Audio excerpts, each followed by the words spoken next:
nightmare. Michael Jordan is back, and the Knicks have no one to thank but themselves and the close scrutiny of the media. Headlines like these make this more than a game. It's personal. The Knicks squandered a 2-game lead, so now the series is knotted at 2-all. Their major edge is the home court, but that may be enough. They've won 27 in a row at the Garden. Will tonight be 28? Remember, Michael's back.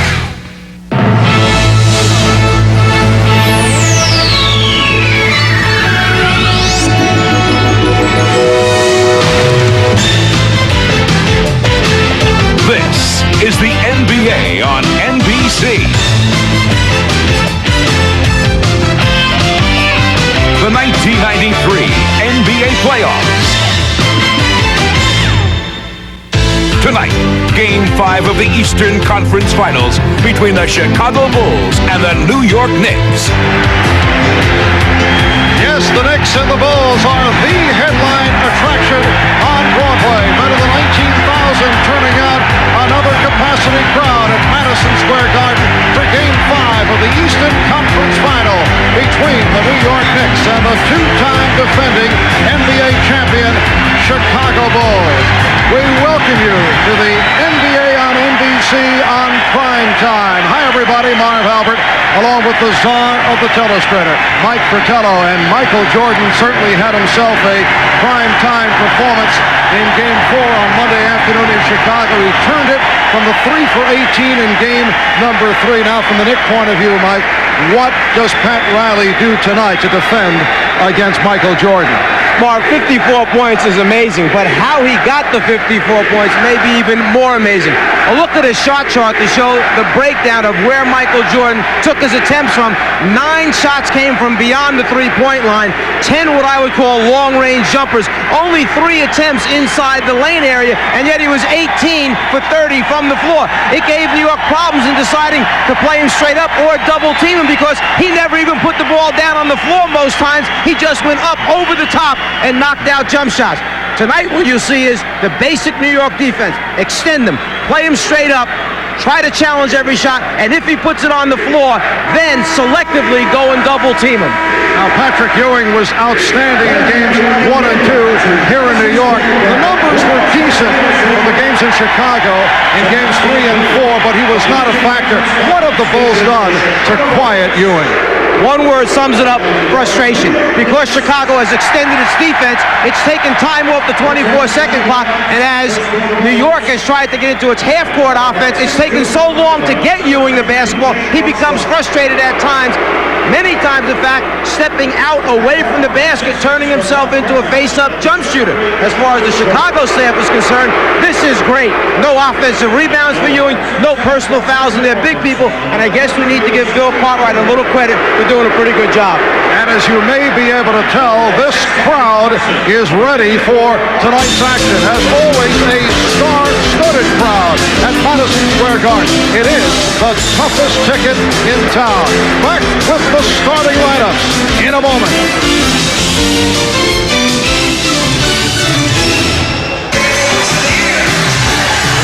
Welcome back to Madison Square Garden, where the Knicks have won 27 in a row. Michael Jordan and B.J. Armstrong will open in the Chicago backcourt. Scottie Pippen and Horace Grant on the front line. And the center, Bill Cartwright, although he did not do it offensively the other day, did a nice job in keeping Ewing out of position. And the coach of the Bulls, the one-time New York Knick, who is being received in a different manner these days when he walks the streets of Manhattan, Phil Jackson. John Starks and Doc Rivers in the backcourt. Charles Smith and Charles Oakley up front for the New York Knicks. And Patrick Ewing at center. And, of course, the coach of the Knicks is Pat Riley. His club 37-4 here at the Garden during the regular season. And the Chicago Bulls have lost the last 6 games here in New York. Ed G. Rush, Mike Mathis, and Hugh Hollins are the officials. Talking about a very veteran, experienced crew of officials here, ones that will pay strict attention to keeping this game under control from the beginning. Believe me, they understand the mentality of the two teams, how big this game is, and how they're both going to come out to start this game. And certainly both coaches have made their feelings known as they have postured, depending on where the game has been played. Both Phil Jackson and Pat Riley have complained from time to time, just looking to get the edge. Tonight's game marks the Knicks' first game ever in the month of June. This is the latest the Knicks have ever played in a calendar year, and they do control the opening tip. Interesting, at home in the Chicago Stadium, the Bulls would have double-teamed that opening tip immediately like they did in the previous two games. This time, they go back, play straight up. Well, they collapse on Ewing, and a foul is called as Jordan collides with Ewing. Michael Jordan was called for 5 fouls in Game 4 in Chicago and picks up the foul very early. One of his strengths, blocking shots from behind the offensive players' heads. Jordan loves to do it. Offensive players must be aware of him all the time when they lose sight of him, because he's probably sneaking behind him, trying to make something bad happen to that offensive guy. That time he got caught early. 14 seconds into the game, he picks up his first foul. Patrick Ewing, as we mentioned at the start, from a statistical point of view, did the job, but he certainly has been a different player as opposed to games 1 and 2 here at the Garden. During the series, averaging 24, it's been consistency for Ewing, who had a very quiet 24 points on Monday afternoon in Chicago. I think what you're referring to is that he just didn't seem to be as active or as involved in all the aspects of the game. And Jordan off the mark on his first attempt, but Pippen rebounds. Jordan dishes it out. Armstrong, yes! B.J. Armstrong hits from the corner, and the Bulls with a 2-1 lead. Charles Smith getting down. Charles Smith, the last 2 games, has not been able to stay on the floor because of early foul difficulty. You see a little bit of the offensive philosophy there of New York against the Chicago defense. Get it in, get it up quickly, so that we have more time to operate in the half-court area. They double up on Pippen. Jordan for 3. Michael Jordan, during the course of this season, has not shot well at Madison Square Garden. In the past, he's had some enormous games. Smith with a nice move. The Knicks 5, the Bulls 2. Minute and a half gone by. Starks guarding Jordan once again, although Jordan expects that he will see a bit of Doc Rivers. Here's Cartwright. So Bill Cartwright, the one-time Knick, able to connect. He was 0 for 4 in 32 minutes on Monday in Chicago. Bill Cartwright is a guy who has been out there, hasn't gotten big numbers, but has still done a very good job of keeping his body, fighting Patrick Ewing down the low post area. He's really the only guy that can command any respect at all from Patrick Ewing. The other people, the Purdue's, the Stacey Kings, he just kind of overpowers them. Well, Charles Smith can be an adventure handling the ball, particularly against the press. Very fortunate to get it down. Oakley pulling up, avoiding the travel, and he's given the Knicks a 7-4 lead. Next adjustment you see by New York, they have Starks behind the front line of Chicago's defense, so he's an attack man and can go right at the basket with numbers 3 against 2. Horace Grant telling us earlier that the sprained ankle feeling better and better. He had an excellent game in Game 4 Monday. Oakley goes all the way, and he was pushed. Very unusual to see Oakley on the move with the ball. The foul committed by Grant is first, and Oakley will go to the line. After Chicago had scored, New York was bringing the ball up the floor. Charles Oakley had to take it out of bounds. That was supposed to be Charles Smith's responsibility. He's supposed to pass it in and then drag behind so that he can get a return pass. Oakley had to take it out. He had a few words to Charles Smith as he came up the floor, reminding him, get the ball out of bounds. That's supposed to be your job. Everybody has to get in their right places to attack the pressure defense. And in fact, last game, we saw a little incident between Pat Riley and Anthony Mason, where they weren't in the right spots or attacking it the right way, and that's all Riley was reminding him of, was what he wanted him to do against the press. The Knicks 8 and the Bulls 6. We're just underway. It's Game 5 of the Eastern Conference Final. The series tied at 2. Game 6 in Chicago Friday night. Scottie Pippen took a good shot. The basket counts and the foul. So Pippen will go to the line. Foul committed by Smith. A little adjustment. They make Michael Jordan, the Bulls, the flash man. He catches the pass flashing high, and Pippen winds up running the back door. Not too often that you see Jordan and Pippen on the same side running the flash post backdoor series, but another little adjustment that takes place on the day off between games. Scottie Pippen hit that enormous shot in the final minutes on Monday. Ended up as a three-point play. Again, the Knicks beat the press. Charles Oakley showing another move out of the repertoire. And you can see Charles Smith take it out of bounds, get to his spot. That allowed Ewing and Oakley and Starks to get down the floor, and New York to get into its attack mode. And an official timeout. Looked like Charles Oakley drew blood. Nick trainer Mike Saunders out to take a look. And he will have to be taken out of the basketball game, or New York will have to take a timeout. They are allowed to substitute for him. He must go out because of the new blood rule in the NBA. Cup must be cleaned up and closed up. Oakley with the finish at the end of the fast break, and the little collision right there is where the cut is opened up as he goes into Bill Cartwright. He turns to go up the floor. They meet heads, similar to the headbutting incident with the Indiana team between Starks and Reggie Miller, but one was on purpose, this was not. Charles Oakley has scored the Knicks' last 5 points. The Knicks lead 10-9, and Mike Mathis with the call against New York. A holding foul. It's on Patrick Ewing. That is his first. I'm sure Pat Riley will have no complaint about that call, providing it's the same way at the other end of the floor when Ewing is posting up and Cartwright has a body all over him. And another call away from the ball. Doc Rivers not pleased. It's a hold on Rivers.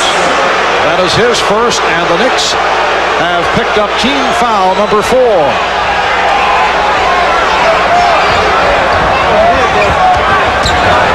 Grant now being played by Mason. And you can see that Michael Jordan is intent on distributing the ball. A little three-man weave, something they worked on about 4 or 5 days ago in practice, just pulled it out now this evening. Oh, good move by Cartwright, his second field goal. He has only 3 field goals the entire series, but he's hit 2 here in the early going. The Bulls lead by 1. Smith. Strong move by Smith, and the Knicks have hit their first 5 shots. They lead 12-11 with 4 minutes gone by. The alley-oop to perfection. Jordan leading Pippen, the Bulls by 1. Scottie Pippen was getting ready to come off a weak side screen down. Charles Smith tried to overplay it, changed direction, lob pass. Good hands, Jordan with the deflection, leading to the turnover. They isolate the right side. Jordan gives it up to Pippen. Scottie Pippen has hit 3 out of 3, and Chicago has a 15-12 lead. Hot shooting at the start. Bulls 7 for 9. The Knicks 5 for 5. And Ewing, as he makes his move, that won't count. We hear the whistle. Illegal defense called for the first time against Chicago. A different Michael Jordan coming out here in Game 5. The assist man first on the backdoor cut by Pippen, the lob to the basket, and then on a slice cut from the offside down the lane. Again, Jordan to Pippen for the score. So we have Michael, the quarterback, out here in the beginning of the game. Starks, and the Knicks with their first miss. Knocked away from Smith, recovered by Ewing. Here's Starks to the hoop. Bulls 15. The Knicks 14.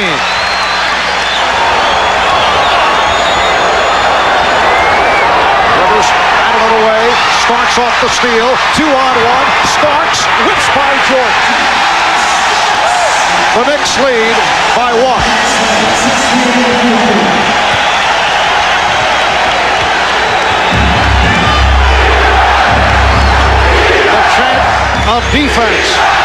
Bulls have hit their last 6. Armstrong. Rebound Mason. Starks on the move. For Mason. The Knicks 18. The Bulls 15, and the Knicks are running effectively. I'm just going to say that I don't know the last time I've seen New York get this many transition scores in such a short period of time. 6 unanswered points by the Knicks. Jordan with the crossover. Jordan, yes. Michael Jordan with his first field goal. He's 1 for 3. The Knicks 18 and the Bulls 17. A blazing start for both clubs. Starks for 3. Yes. The Knicks 20. The Bulls 17. You had a feeling that the dunk just might energize John Starks to get him on a roll. It seems to happen so far. Jordan changed his mind. Armstrong passed on the 3. Oh, nice recovery by Pippen. Scottie Pippen is hit 4 out of 4. He has 9 points. The Knicks 20 and the Bulls 19 in a high-scoring first quarter. 5:20 remaining. Ewing passing out off the double team. Anthony Mason breaking for the hoop and taking that pass from Patrick Ewing. If you have an unselfish big man, he likes when the team sends cutters down the lane. It makes it easier for him to operate. All he's got to do is give it up a couple times, keeps his teammates happy, and then will open it up for himself. Grant posting. Grant with the turnaround. Yes. The Knicks 22 and the Bulls 21. The Knicks have hit 10 of their last 11. They've hit 5 in a row. Here comes Charles Oakley returning. Returning from the dressing room after drawing blood earlier. Charles was hot when he departed. Pippen with the hesitation dribble. Lost it. Recovered by Grant. And Horace Grant lays it home. So the Bulls with a 23-22 lead. Everybody has had a little piece of the action. The only player not to score that's on the floor right now is Doc Rivers. The other 9 players have all got to score so far. Ewing put it on the floor, and it cost Armstrong with the breakaway. The Bulls 25, the Knicks 22 with 4 minutes remaining in this first quarter, and a timeout taken by the Knicks. Transition scores for New York so important against the Chicago defense. John Starks takes it to the basket, elevates up, and then the finish again with a little emphasis. Madison Square Garden, Hannah Storm courtside with a report on the injury to the Knicks' Charles Oakley. Charles has a 1.5 to 2 inch cut over his left forehead. He was treated by Dr. Norman Scott. It did not require stitches. The cut is being held together with adhesive strips, and Charles has just come back into the ballgame. Now let's go over to Ahmad Rashad. All right, Hannah, if you've ever wondered if there's any strategy in what basket a team decides to take, well, Phil Jackson told me that normally they like to defend the basket in front of the bench in the second half unless they want to jumpstart their offense. And if they want to do that, they'll have the basket in front of their team. The only thing is the Bulls have jump-started their offense, but so have the Knicks. Marv? All right, Ahmad, do you buy that philosophy, Czar? All coaches will do it a little bit differently, but the visiting team has choice of which basket. A lot of times, the visiting coach will let the home team go out on the floor, see which basket they want, then send his team out and tell them to take that basket, so they got to walk down the other end to warm up. I used to like to have the defense in front of me at the end of the game. Sizzling start by both teams. Ewing to the fadeaway, and the rebound is handled by Pippen. The Bulls 25, the Knicks 22 with 3:45 to go in this first quarter. Michael Jordan is now 1 for 4. Mike, in contrast to what we saw in games 3 and 4 in Chicago, Starks diving for it and took a timeout. Good play by John Starks using the 20. The Knicks are not laboring to get shots off. We saw that in games 3 and 4 where they would set up for the shot with about 8-7 seconds remaining on the 24. And what's interesting now is of the 12 field goals for New York, none of them have come with less than 10 seconds on the 24-second clock when they really struggled to get one off in Chicago. Well, Game 5 of this Eastern Conference Finals is tied at the 2 coming in. It has been a tremendous start by both clubs. Game 1 starts with 25 here at the Garden. Knicks 198-99 night. Charles Oakley had the big one in game 2, 14 points, 16 rebounds, leading to that Knick win. But things did turn around in Chicago. The trapping press of the Bulls so effective in game 3. Jordan only 3 for 18, but had 11 assists. And then it was Michael with 54 points on Monday afternoon. Most points ever scored in the playoffs against a Knick team. 54 points on 18 for 30 from the field. Rivers, who has been quiet the last 2 games. Now the Bulls looked like they were going to run, and, well, a violation called on Michael Jordan. It's so rare to see that. A palm called by the outside official, Hugh Hollins. That's a tough one to call. Coming in transition, Michael tries to change over right to left. The dribble gets up high. He actually lost control of it and turned it over as he tried to cross. The loss of control is what eventually caused the violation. And no argument from Michael Jordan. Knicks with the ball. They're down by 3. 3 minutes to go in this first quarter. Rivers with a beautiful pass. Good look to find Mason. That score came with 4 seconds remaining on the 24-second clock. It's the first time that the Bulls defense extended the New York offense, made them work to get a good shot. Chicago with a 1-point lead. Cartwright has come out shooting. Rebound Starks. Oakley played on a switch momentarily by Jordan. Now Grant gets back. Oakley.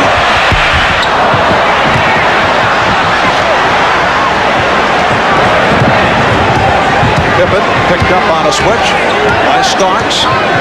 Oakley guarding Jordan. And the foul is called. It's on Starks. That's his first. Phil Jackson calls for time with 2 minutes, 11 seconds remaining in this first quarter. Incident involving Pat Riley and Anthony Mason that took place Monday afternoon in Chicago. Explosive moments reacting to this play. Explosive moments on the Knicks sideline with Pat Riley apparently upset with Mason. Earlier we asked Pat about it. What happened had nothing to do with Mace personally. It was a very emotional time in the game, and I was trying to clarify a point with some intensity because I had tried to clarify it for 16 minutes to everybody. And that is to hit ahead and to hit ahead and to hit ahead. If we don't pass ahead on their press, then we're not giving ourselves an opportunity to attack. There just happened to be a man ahead, wide open for a layup. I grabbed his number to show Mace what it was, number 54. It was Charles Smith, so he could see his number, and that was the extent of it. But there was nothing to it.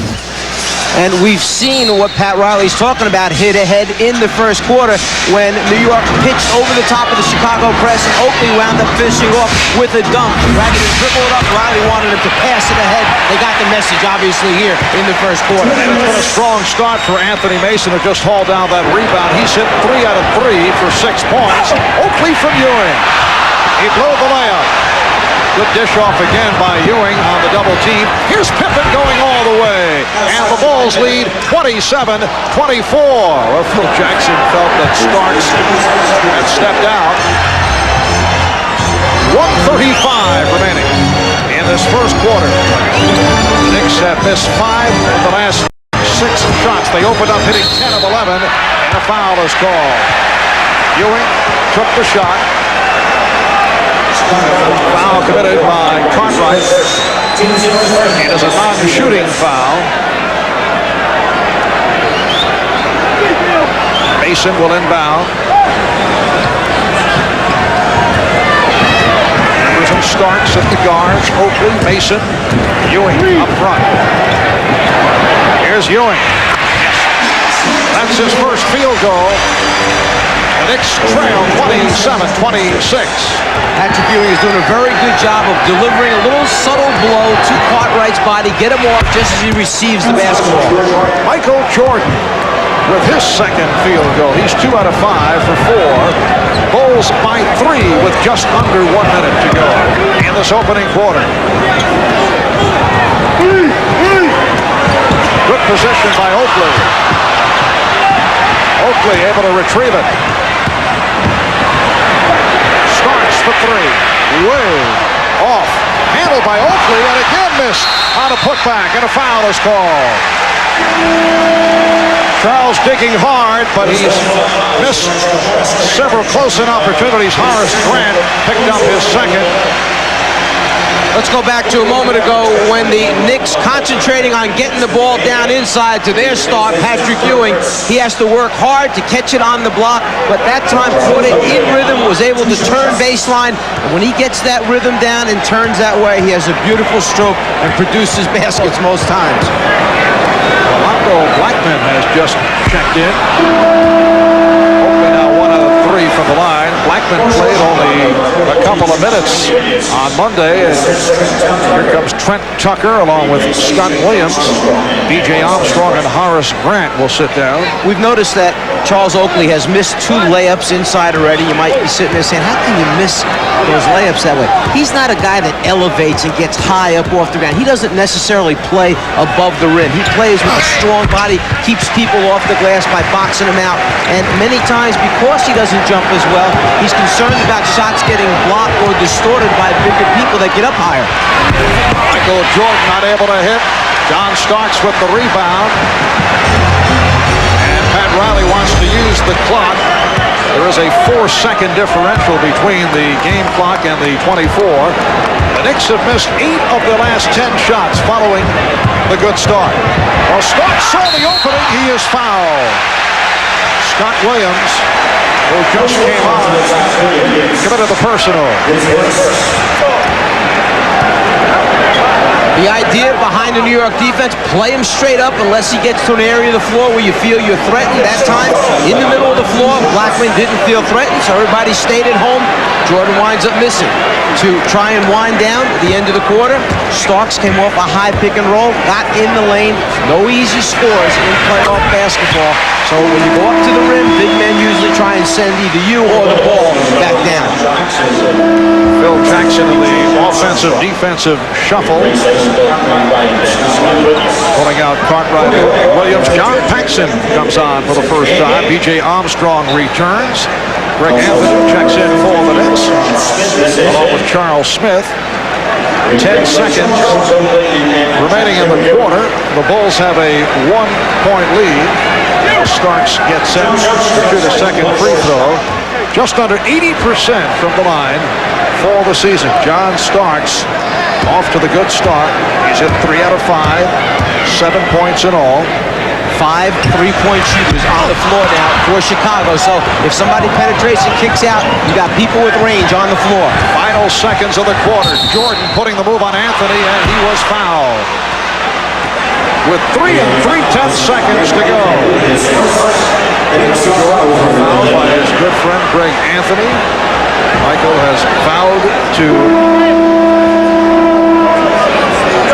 deal a kick to Greg sometime down the road. He said off the court.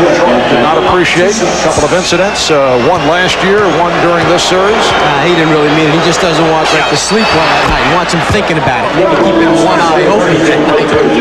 Number 42, Scott Williams, who plays A.J. Armstrong, Trent Tucker. And the shuffling continues. Scott Williams is back. Will Perdue comes on for the first time. Most teams have special plays to go full court with 5, 4, 3 seconds remaining. We'll see what New York has. Bulls by 3. Pressure by the Bulls. Blackman is called for steps. Rolando Blackman called for the travel. And the ball comes back to Chicago. New York tried to run a little dummy play that time. They faked as if they wanted the first pass to go to Greg Anthony. Flashed the man back on the opposite side from half court. Used him as the first release pass and then tried to backdoor Anthony down the floor. But as Blackman caught it, he took steps before he put it down. Pippen will throw in. 1 and 8/10 seconds to go. Here's Jordan. What a play to get it to Williams, but he could not hit. Well, Scottie Pippen with a terrific opening quarter. He was only 4 for 14 in Game 4, though he hit that big shot in the final minutes. Remember the 10 for 12 in Game 3? Well, he has started out 5 for 5 from the field, leading the way with 11. The Bulls by 3 after 1.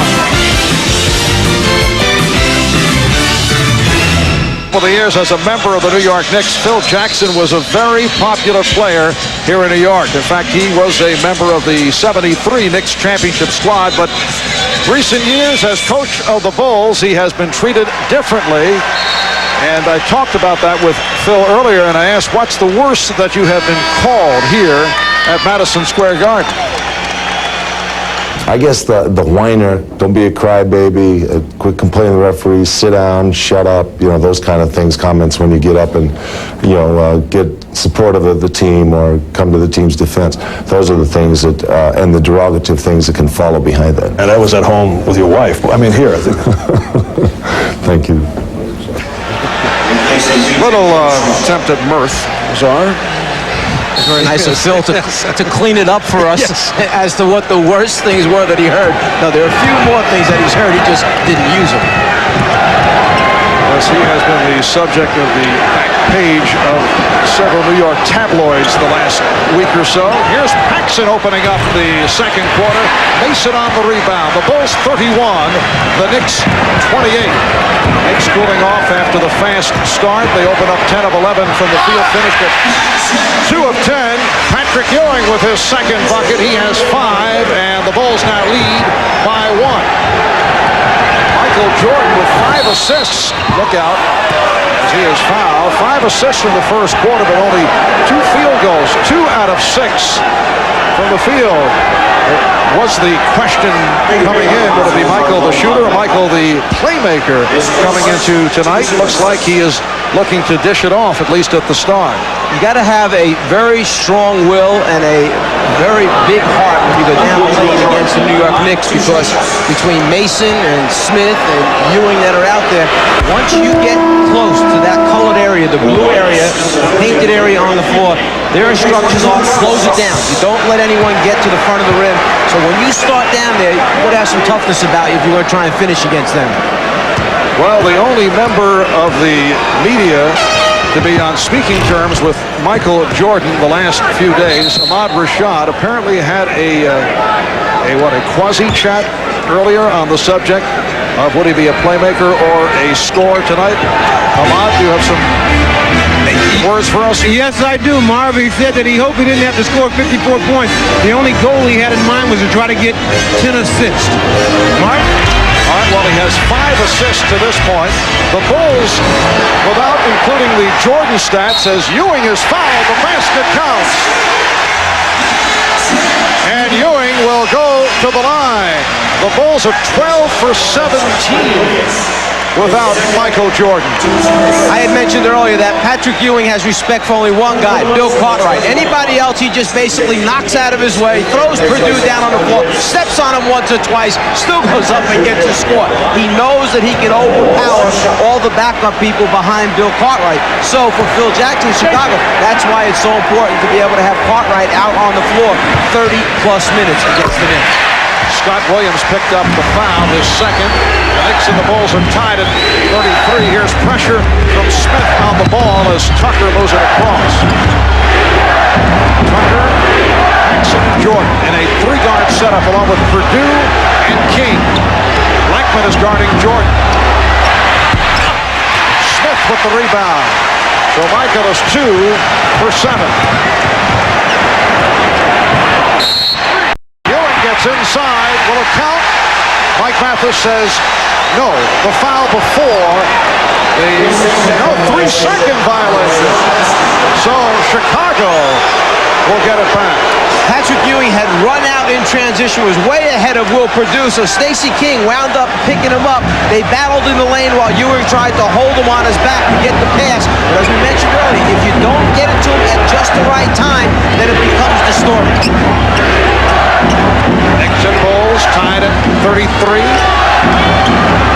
Shot clock out of 2, out of 1. And once again a palm called on Jordan. Second palming violation by Michael Jordan. Let's give a little credit to Rolando Blackman for doing a good job of keeping Jordan in front of him, and then as he tries to get down to that left baseline, he loses control of the ball, a turnover. Third turnover for Chicago, all 3 by Jordan. Knicks with 4 turnovers. Scottie Pippen will check in. Pippen for Tucker, who just committed that foul. Bulls was their second team foul. Smith, Ewing, and Mason now on that Knick front line. Anthony and Blackman in the backcourt. Rolando Blackman, yes. Rolando has had a difficult time getting going in this series. And because Blackman is a player that you want to run off screens, that means that if Michael Jordan is guarding as he was the last time down, Jordan's the one that's getting hit by those screens, taking just a little bit more out of Michael Jordan each time down. Grant with the post-up. Grant with the rebound and called for a travel. 9.5 remaining. First half. The Knicks with a 2-point lead on Chicago. Welcome back to Madison Square Garden. There is a star-studded crowd here this evening, and joining me now is Mr. Bill Murray, and I can see that you are agreeing with Michael Jordan. You're solid with Michael, and you're not talking to the press, I hear. That's right, Ahmad. I'm not going to do any interviews. I'm not going to appear in public. I'm just going to be very quiet about everything. I'm just going to let my fanmanship tell the story tonight. Well, I understand that you're also very much a Bulls fan. You're dressed in the red and the black this evening, showing that you're very much a Bulls fan here. Well, they weren't going to let me in, but I had a lawyer with me. He wasn't really a lawyer, but he said he was, and so they let us in. It was close, but there was a guy from the mayor's office who made me sign something that said I have to appear at Tavern in the Green and sign autographs for the rest of the year. We'll say I live in New York and stuff. Well, good luck with that, Bill, and good luck with your continuing to not talk to the press. No hard feelings, Uncle Mike. Okay, have a good time. All right, back to you, Marv. All right, Ahmad. Hysterical material, I thought, huh? Bill and Ahmad. The Bulls have missed 5 straight, 8 of their last 10. The Knicks in the midst of a 5-0 run. And the Knicks with a 35-33 lead. Mason to the crossover. And he is fouled.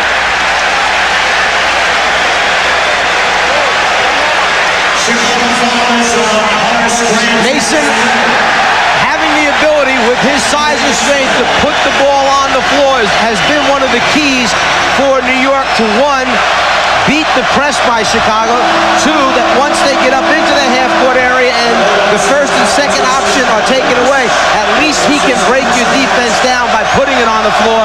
That's why Pat Riley has to have him out there X number of minutes each night. Horace Grant departing after picking up his third. Scottie Pippen raising his hand to try and draw the foul. Once again, Anthony Mason with the creative haircut. The mace. Apparently an M carved on his left eyebrow. The Knicks with a 35-33 lead. Paxson and Tucker now in the backcourt. Williams with King and Pippen up front. So Pippen is running the team. Shot clock at 8. Shot clock at 5. Stacey King. Very difficult shot. It was altered by Patrick Ewing. Excellent half-court defense that time by the New York Knicks. In the end, the floating hook shot by Stacey, challenged by Ewing, no good. And a foul on King, a push. For the Bulls, it is their 4th team foul. Trying to clean up that post play. If you wrap your hand around the waist of the offensive player and impede his progress, the ability to move away, it's going to be called a foul. Michael Jordan getting a rest at this point. Ewing is fouled again. Hacked by King. And that also puts the Bulls over the limit. Ewing will go to the line. He was fouled in the act. Every coach wants you to challenge a jump shot, but they don't want you to foul jump shooters. Challenge the shot, get a hand up on the basketball, but don't foul jump shooters, because good free throw shooters shoot 80 plus from the foul line. Good jump shooters shoot 50% from the floor. So make them a 50% shooter rather than an 80% shooter and trying to earn those 2 points. And Patrick Ewing has been an erratic free throw shooter this season. Here's Bill Cartwright back. Stacey King will sit down. Ewing 72% from the line. The Knicks are only 5 of 12 at the free throw line. They have not been a good foul shooting team. Same for Chicago. Pippen with the rebound. The Bulls have not hit a field goal the last 4.5 minutes. And Phil Jackson went with this smaller lineup in both games in Chicago, and it produced baskets for him. It was effective. Here thus far, they have really struggled offensively. Anthony able to hustle it down. Anthony getting it down, going all the way. He surprised the Bulls. The Knicks 37, the Bulls 33 with 4 minutes gone by in the second quarter.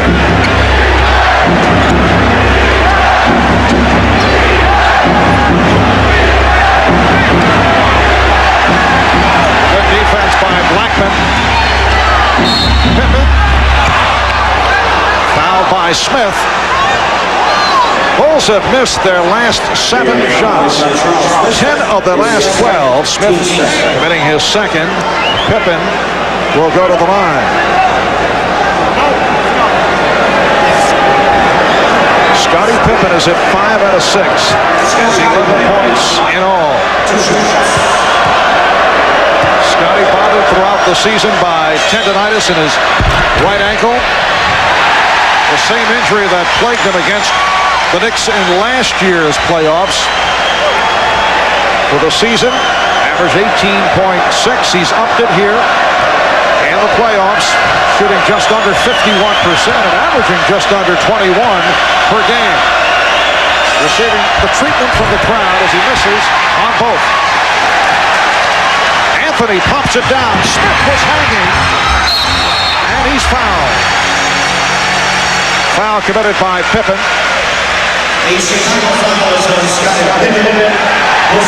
That is his first. In the second quarter, the Knicks are 4 of 4 from the field. They opened hot at the start and then had their problems. Chicago 0 for 5 from the field, and Michael Jordan is getting set to make his return. There had been a little bit of a stir caused by one of Pat Riley's statements concerning the number of free throw attempts, basically, that his team was getting a chance to shoot, number of fouls called against New York as versus what's called against Chicago. Coming into this the 5th game after the first 4 in this series, the Bulls had taken 17 more free throws, about 4 more a game. Right now, at this point in the game, New York has been to the free throw line. This will be their 15th attempt. Chicago only 7. The Knicks with 9 consecutive points. They lead by 6. It is their biggest lead of the night. 7:35 remaining. First half. Marv Albert, Mike Fratello, Ahmad Rashad, and Hannah Storm from Madison Square Garden in New York. Jordan off the fake, trying to squeeze his way, and he drew the foul. Every time Michael Jordan gets to the blue, at least 1, sometimes 2 other bodies besides the man that's guarding him are instructed close it down. Blackman's got him. Now watch. 1, 2, 3 other bodies that time come at Michael Jordan, try and turn him into a passer rather than a scorer. Just called for his second foul. The whistles are going here in the first half as Oakley picks up his first. The Bulls already over the limit. The Knicks with their 4th team foul. It's been a long time between field goals for Chicago. 0 for the last 7. That dates back to the first quarter. They've gone 6 minutes without a field goal. They doubled up on Jordan momentarily. Jordan one-on-one with Blackman. Yes. Michael Jordan is now 3 of 8. He has 10 points. The one thing Blackman did not want him to do, he kept that arm extended. In fact, he even poked Jordan in the face just before he went up for the shot. He was trying to force him to put it down on the floor. With the foot fakes, the ball fakes, he could not get him to do it. Anthony. And an offensive foul is called. They wave it off. Foul on Smith. That is his 3rd. Once again, Charles Smith in foul trouble. In that guard around type of instance where the small man Anthony is trying to turn the corner, Smith steps out, and in the official's opinion, it came late. If it comes that late and the defense doesn't have a chance and react to it and avoid it, then they're going to call the offensive foul. 6:42 remaining. First half. Timeout call. The Knicks lead by 4. Square Garden, Phil Jackson made headlines criticizing the officiating in this series last week. This week, in fact, today it was Pat Riley upset with the referees after the Bulls went to the line 23 more times than the Knicks did in Chicago. Riley felt that some of the calls in Game 4 robbed his team of some of its confidence, and he expected the officiating to be more consistent tonight at Madison Square Garden. As for the players, they said at this point they can't afford to worry about the referees. Mark? All right, Hannah, yes, Phil and Pat playing their little games as you did as a head man with the Atlanta Hawks. But I could see you really getting on their nerves. Without question, there would be problems with your posture. On whose nerves? That's Pick a number. The Knicks 39 and the Bulls 35 with 6:25 remaining in the first half. Shot clock down to 3. Jordan. Rebounded by Blackman, but a loose ball foul is called. Cartwright was pushed. Blackman collects his third. Charles Smith sitting down after picking up 3, and he has had all kinds of foul difficulties. 3, 4, 4, 2. The 2 were early in Game 4, and he's out for the half after picking up his third. Bill Cartwright to the line with both clubs now over the foul limit. And that last time out, Ahmad overheard Phil Jackson telling the team how happy he really was with the fact that they were this close in the game when they had only scored 4 points here in basically the first 6 minutes after scoring 31 in the first quarter, and felt that if they could just withstand this rush by New York, that they'd get themselves right back in it again, they'd get back into the flow of the offense. So he took a real positive approach in the last time out with him. Well, here are the Bulls only 2 down with the Knicks shooting 64%, 16 for 25. They've hit 4 to 4 in the second quarter. Anthony handling the trap and handling it well.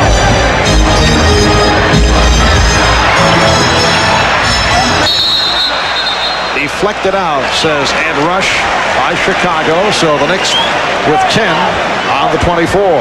New York trying to get the ball to Ewing a little more quickly in the half-court set, knowing the double team's going to come, anticipating he may have to throw it out, but then have time to get it back. And Ewing makes an incredible shot off 1 foot, kind of looking across his body that time. 10 points for Ewing. The Knicks lead 41-37. The Knicks have hit on 5 out of 5 from the field here in the second, while the Bulls have struggled, only 1 for 7. Cartwright, yes. Bill Cartwright has hit 3 out of 4. He has 8 points. Did not convert a field goal at all on Monday in Chicago. In the 2 wins in Chicago, games 3 and 4 at halftime, Chicago had 62 and 61 points respectively. At the end of the first quarter here tonight, they had 31, well on their way. But now, as Ewing hits another turnaround, but now with just over 5 minutes remaining, they're at 39.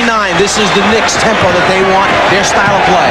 We're seeing the Patrick Ewing that we saw in games 1 and 2 in New York. Jordan changed his mind. Cartwright, yes, and it counts. Bill Cartwright going to the hoop, taking that pass from Jordan. What a recovery by Jordan. Ewing called for the foul, his second. Say it's tough for right-handed quarterbacks to sprint out left and throw back right. Well, it's tough for 7-footers to dribble left and shoot back to the right as they come across the lane. Ewing down in the low post area, gives a fake one way, comes back the other way, and then again, likes turning baseline for that quick look. Lazar showing his football background. Ahmad had told me that one time. He mentioned that about quarterbacks sprinting out and that type of thing. Bill Cartwright, his first 4 games, 1 for 10 from the field, and here in Game 5, 4 out of 5. The Knicks by 1 as Mason is able to penetrate, and he was fouled.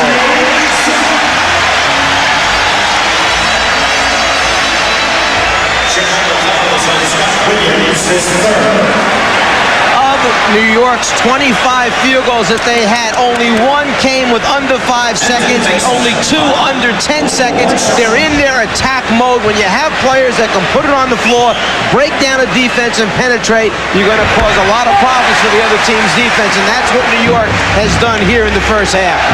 Mason with 9 points. The foul on Scott Williams, his third. The Knicks have hit all 7 field goal attempts in the second quarter. They now lead it 46-42.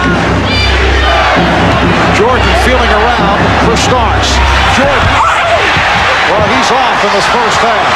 Starks puts the move on Armstrong. Was hit on the reach-in. That won't count. John Starks will make his way to the free throw line. Looks like he is limping. Foul committed by B.J. Armstrong. John Starks with the strong move, and he came up hobbling. John Starks, a remarkable story. His path to the NBA, not your usual saga. In many ways, a basketball survivor. He has become a star. At one time during his college days, he was bagging groceries in Tulsa. Attended 4 different colleges. Spent some time with Golden State, the CBA, and began to emerge last season with the Knicks. Timeout has been called with 4:32 remaining, first half.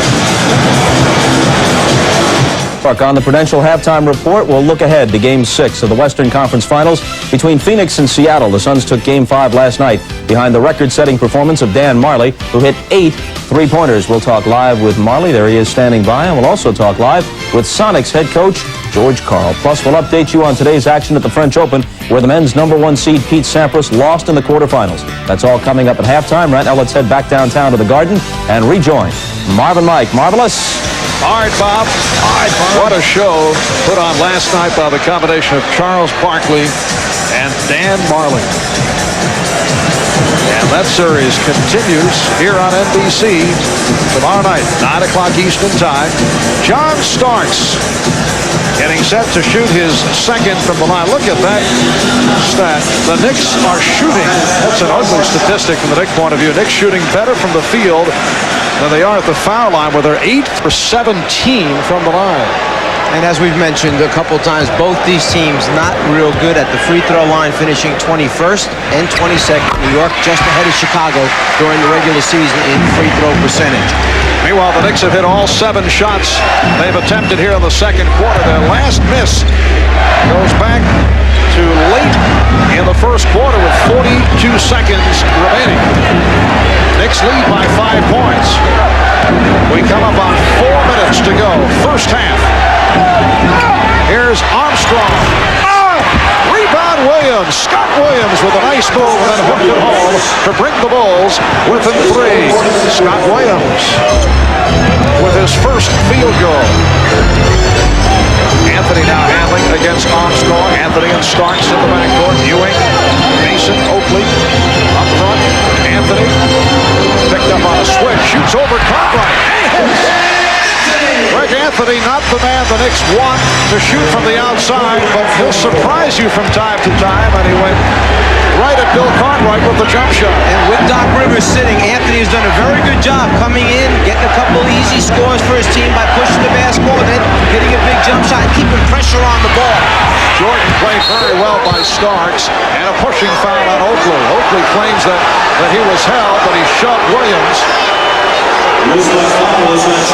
We mentioned in the open the body-on-body contact that Cartwright has been put on Ewing. Well, since Cartwright has asserted himself offensively, he's made Ewing work hard down low. He's got Cartwright way off the block, causes the fumble, and as a result, Cartwright has to pass it back out, gets no shot attempt. So Ewing doing a very good job of playing position defense, not letting the ball get into the post easily.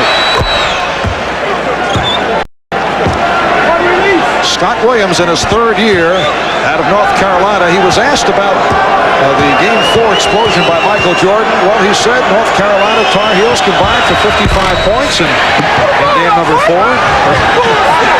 He was part of that. That was a very interesting point of view.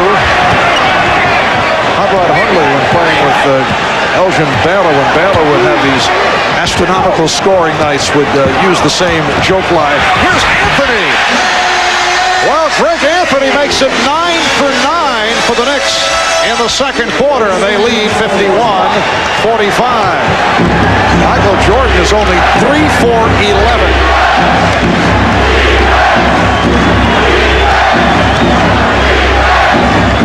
Cartwright has had the hot hand. Shot clock runs down to 3. Cartwright. Well, Bill Cartwright has had a number of excellent games on this court, usually as a member of the New York Knicks in his earlier days in the NBA, and he has looked like the Cartwright of the early going of his career. 5 out of 6, 13 points for Cartwright. Starks fires. First Knick miss of the quarter. And the Bulls on the run. Pippen all the way. A facial soaked up at John Starks. When you take long shots from the perimeter and they don't go in with a team like Chicago that changes ends so well from defense to offense, what usually happens is you get outnumbered running back in transition defense. That's what took place last time down. The Bulls within 2. Cartwright called for the foul as Ewing is sent flying. Crowd wants a flagrant. Let's go back to the original battle last trip down when the 2 big men were working down low inside. Cartwright all over Ewing, not trying to let him get the spot he wants, trying to duck underneath him. Ewing keeping that arm in his face the whole time. It's just been a battle the entire evening between them. Now this time down, when he gets in the air, Cartwright knows he's in trouble, so he just tries to stop the shot attempt. The officials feel that since the momentum of the foul, the follow-through of the arm caused Ewing to land and hit the ground, that they had to call a flagrant foul. So Patrick Ewing will have 2 shots. The Bulls arguing that it was a borderline flagrant foul call.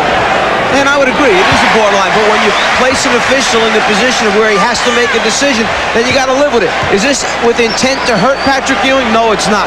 But it's a combination of he's off balance, you put your arm on him, you bring your arm down, he falls to the ground, and then the understanding that it could potentially be a volatile situation here. They call the flagrant to try and keep it under control. The Knicks now lead 53-49. So Ewing hits on both. He now has 14. Just under 2 minutes remaining first half. Ewing with a beautiful spin. And a foul is called. Cartwright called for his 3rd.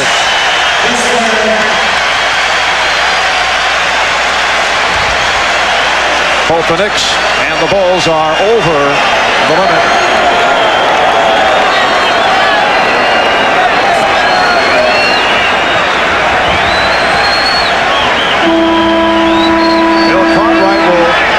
To the bench. Superb half for Cartwright. 5 out of 6 from the field. 13 points. Ewing back to the line. He is 4 of 7 from the line. The Knicks have won 27 straight here at Madison Square Garden. The last time they lost at home was back on the 28th of January. The last team to beat the Knicks at the Garden, the Atlanta Hawks, January 28th. They won 20 straight in the regular season, then 7 out of 7 at home during the playoffs. And the Knicks have won the last 6 over the Bulls here at the Garden. Knicks by 5. Minute 35 remaining in the first half. Good luck. Scott Williams for Stacey King, and the Knick lead is now 3. Very quiet first half offensively for Michael Jordan. That's an offensive foul. Oakley picks up his 3rd. Jordan only 3 of 11, but he does have 7 assists. And this is something Oakley used to do in the pre-Riley days, out of control. No reason for this. Where you going, Charles? Stay under control. Greg Anthony had a little remark for him about get the ball back out and let us get into our plays. You want players to do what their strengths are. Do what you're capable of doing. Don't try and do somebody else's job if you're not good at it, because what happens? You turn the ball over. Patrick Ewing will sit down, a rare appearance for Herb Williams. Minute 10 left in the half. Pippen. Scottie Pippen hits the side angle jump shot. He's 7 of 8. He has 15, and the Knicks now lead by 1. Knicks have led by as many as 6 points. They have hit 9 of 10 from the field here in the second quarter. Starks way off. Anthony recovers. Anthony for Mason. Greg Anthony has done an excellent job. Mason has 11. The Knicks lead by 3. And as you said before, Mike, Phil Jackson has to be very happy that his club is within 3. The way the Knicks have been shooting, although they have hurt themselves at the foul line. Half minute to go in the first half. Bob Costas and the Prudential halftime report coming up. Jordan. And it's tipped home. Beautiful tip. Scottie Pippen gets credit, and he brings the Bulls within 1. The ability to realize and understand where you are at all times. Pippen knew he had no time to come back down and go up again without getting it blocked. So while he's in it, back to the basket, he tips it in. Anthony turned it over. Final seconds of the quarter. Here's King. Pippen checked the clock. Gets it off. That's the end of the first half. The Knicks with a 56-55 lead on the Bulls. Bob Costas coming up back at our studio, some 15 blocks away.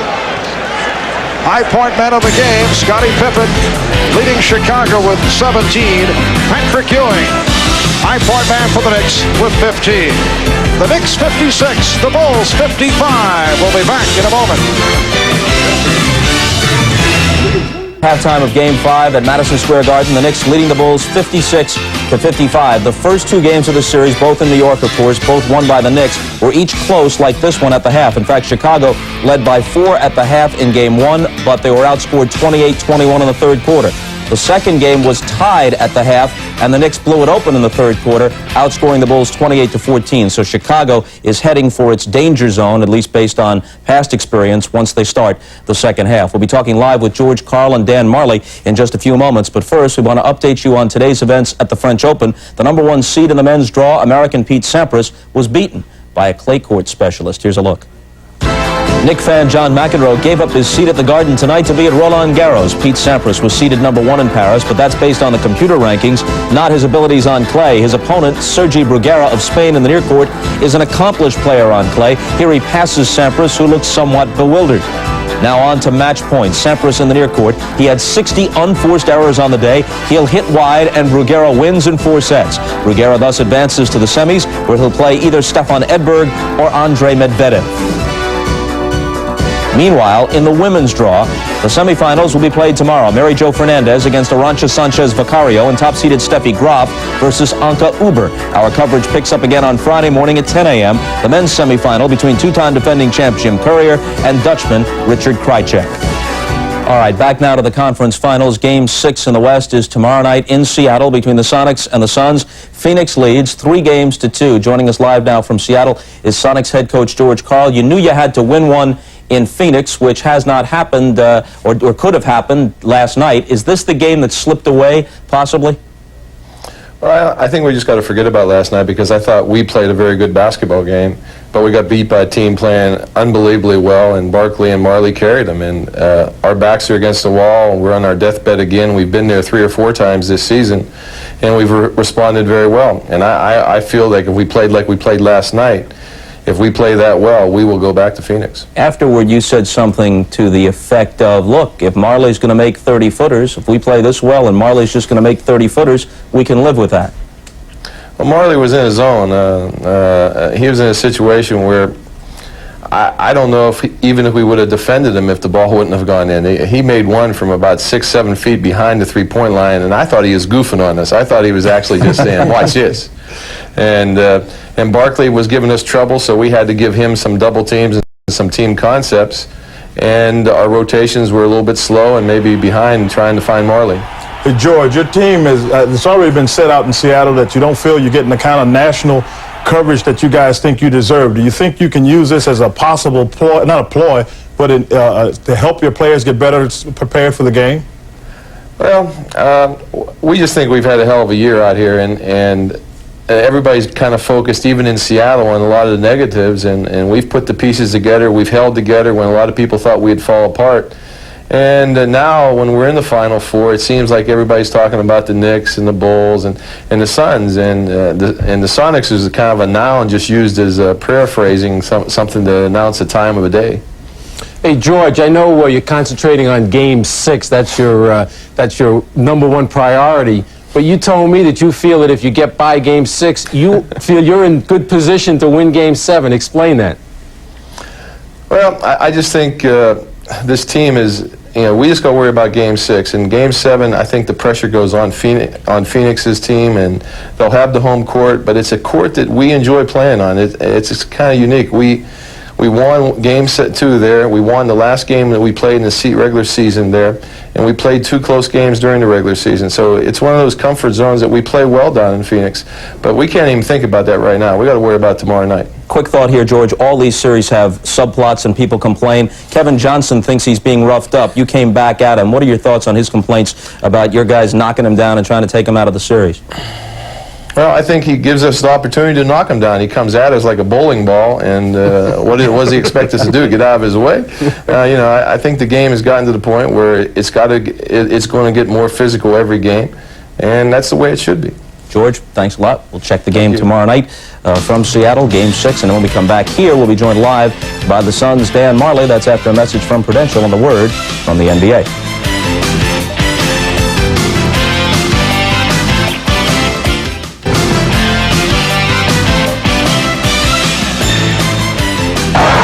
Marley's Restaurant from our helicopter, a live shot. Do they serve food on trays? An excellent question posed last night by Dick Enberg. Were you aware of that comment, Dan? And did your business pick up, in fact, at your restaurant last night? I heard about it later in the bar, but I was real excited about it, that we got some national pub, and the place was packed after the game, and we did serve everything on trays last night. You told your teammates that you had crazy range. You felt it. When did you first sense that you were in a zone last night? Well, I felt pretty good before the game, but then I hit my first three-pointers, and then I hit a kind of a double pump leaner against Eddie Johnson. And when that one went in, I didn't even think that was going to go in. I felt that I was in a kind of zone that I don't get in too often, and that I better get the ball and shoot as many as I can. The last three-pointer, you didn't even really need a three. You were up by 1. There was still time on the shot clock, but you took the 3. You were open, and the way you felt last night, might as well, right? Yeah, we were spread out, and Danny Ainge did a good job of penetrating, and my guy kind of turned his back, and I just spotted up, and Danny hit me, and I let it go, and fortunately it went in, and it put us up by 4, and we went on to win the game. Danny, last time I was in Phoenix, you told me that the 2 teams you feared most in the playoffs were Portland and Houston. Has Seattle done anything to change your mind? Oh, I've always feared Seattle. Those other 2 teams. Don't lie now. Don't lie now, Danny. You're right. You're right. But Seattle's a great team, and they've come out and they play very hard. No matter what goes on, they trap, and they're always forcing the pressure. And you can never give up a game with them. Just when we seem to get a comfortable lead, they're always fighting back, and they've been barn burners. It's been a great series so far, and we would love to be able to stay here in Seattle and win this game, so we don't have to force a 1-game series back in Phoenix. Danny, sustaining an effort is something that I think everybody's got to look to win a championship. You guys have been somewhat inconsistent in that regard. Have you given any thought to what you need to do, assuming that you get a chance to beat Seattle going on to the next series, in terms of sustaining that effort? What are you guys doing to try to resolve that issue? Well, we're just, continuing trying to beat Seattle. We really haven't looked past them at all, and we have to keep concentrating. We have such a good team. I think we get a 10-point or 11-point lead, and we seem to relax a little bit, and we can't do that. We have to continue to pressure the ball on defense and continue to attack the basket. It seems that we kind of get in a doldrum where we offensively, we kind of just stand around, and then we get ourselves in some troubles. Dan, congratulations on one of the great performances in terms of long-range shooting in playoff history. As you're aware, you broke Chuck Person's record. He had the 7 at Boston Garden against Bird and the Celtics a couple of years ago. And then last year, we think of Game 1 in Chicago between the Bulls and the Trailblazers when Michael went wild with the 6 three-pointers on fire in the first half. Yours ranked with those performances and, in fact, exceeded them. Yeah, it's kind of hard for me to believe, but it's just like one of those things I said where Charles Barkley was getting a lot of double teaming and Kevin Johnson was penetrating and they had to leave somebody, and I found myself open and got in kind of a rhythm, and this was an important game, and I was glad I was able to hit those shots to help the team win, and it's one of those nights I'll never forget. When do you start talking trash? Like person? I don't talk too much trash. I don't like to do that. I just get excited and let Charles do all our talk trashing.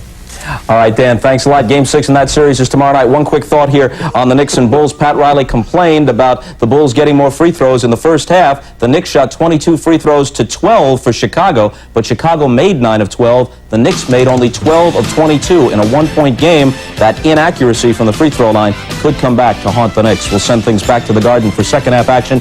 Knicks leading it by 1, as I said. We rejoin Marv Albert and Mike Fratello right after these messages from your local station.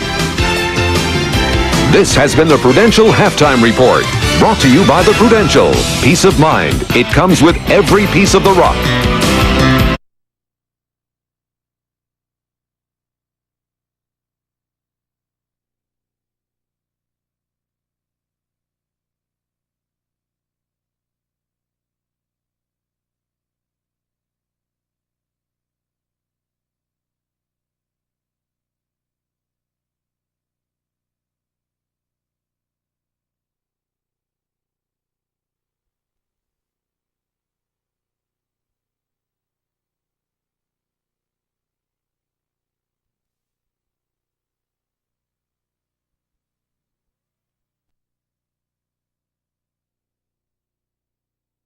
Take a look at the Miller Genuine Draft halftime stats. The Knicks on fire in the first half, but show only a 1-point lead. New York shooting 67%, getting a lot of easy scores against Chicago's press and moving the ball well in the half court. 9 for 9 from the bench as far as New York is concerned, and Chicago, if you take away Jordan, shooting 63%. And how about the poor free throw shooting, which really hurt the Knicks? 12 for 22 from the foul line, only 55%. Ewing was 5 for 9. We'll be back with the second half in a moment.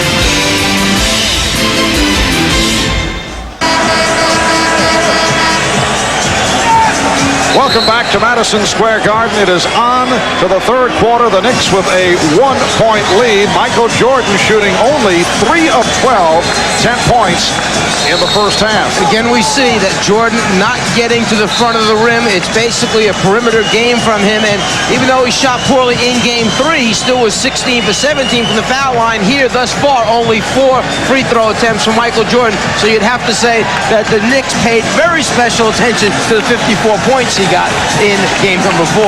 And we should report that Michael did remain in New York State this trip to Gotham. The Bulls coming in late yesterday. They will head out back to Chicago for game number 6 on Friday night.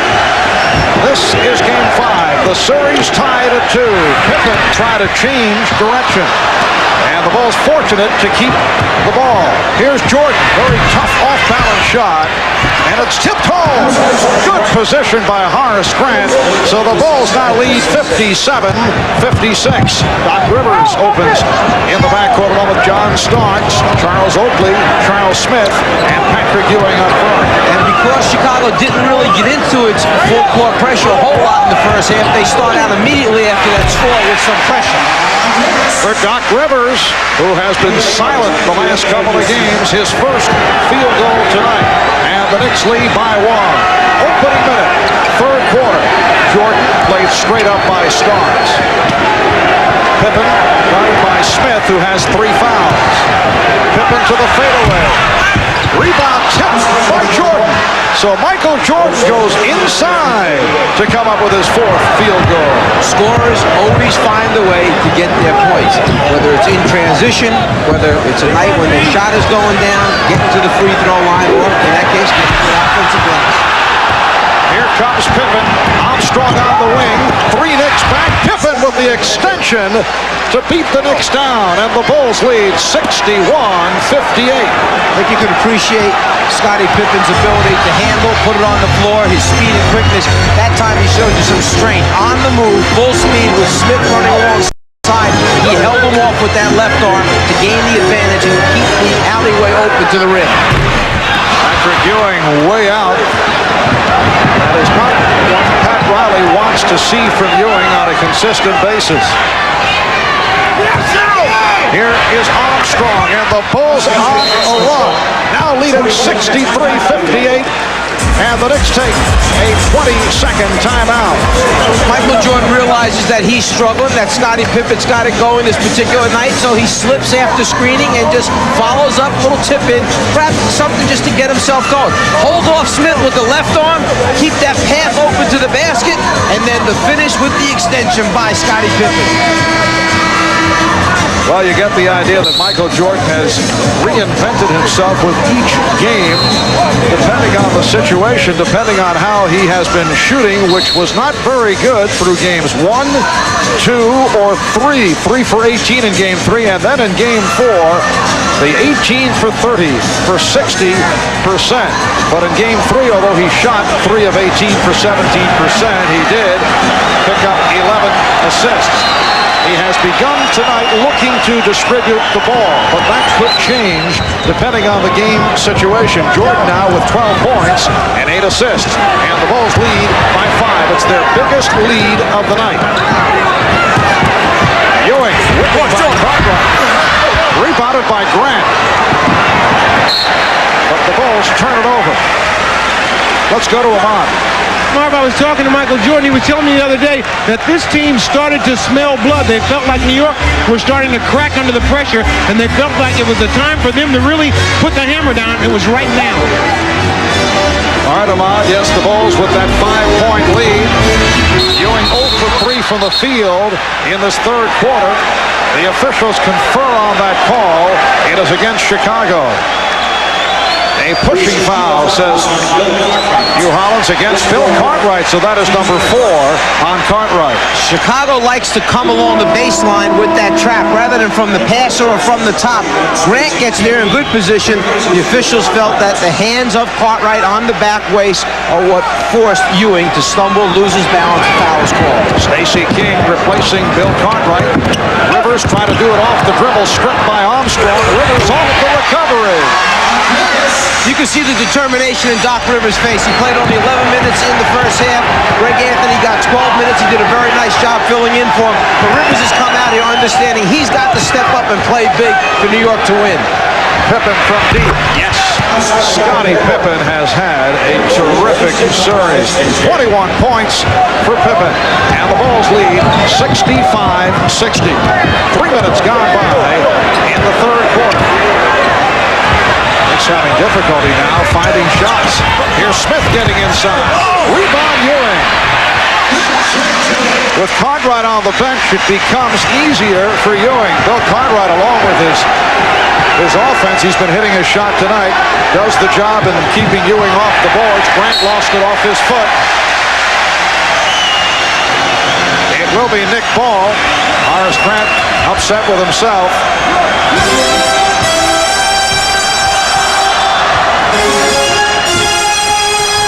Rivers facing the pressure from Armstrong. Starks gets the pick. Starks fires. And rebounded by Grant.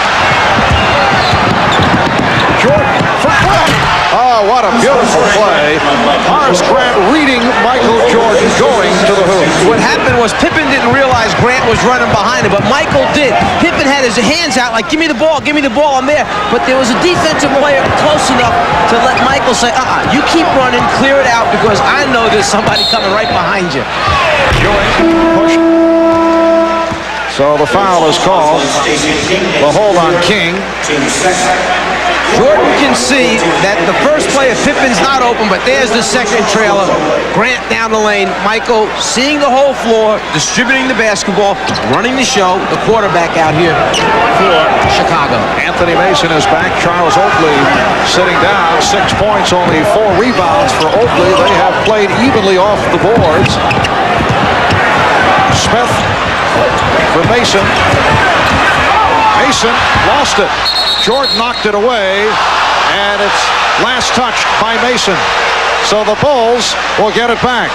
Anthony Anthony Mason, an excellent ball handler, rarely coughs it up, but Michael Jordan made the good play. Let's remember that Ahmad said Jordan told him his goal tonight was to have 10 assists. At halftime, Michael had 7. The Chicago Bulls trying to become only the third team in NBA history to three-peat. No team has won 3 consecutive titles in 26 years. King off the boards, rebounded by Ewing. Only the Minneapolis Lakers and the Boston Celtics have won 3 titles in a row. Mason gets inside.